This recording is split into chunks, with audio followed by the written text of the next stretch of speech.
How to connect the iTouch X Pro with the muscle toning belt. I'm going to take the cable, I'm going to connect it into port A. I'm then going to take the two cables and I'm going to connect it onto the belt.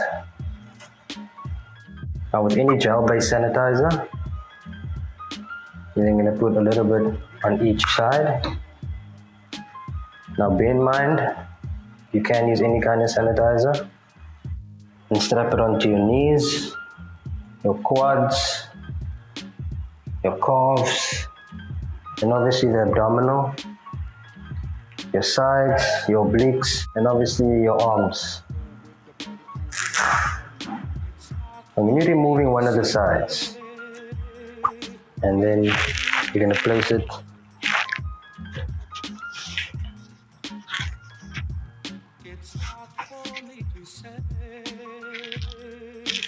onto your arm,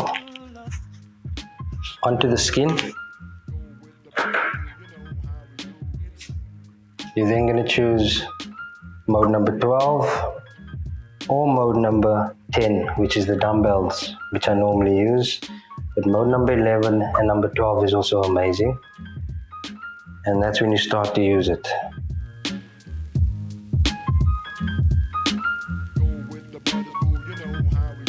It's not for me to say.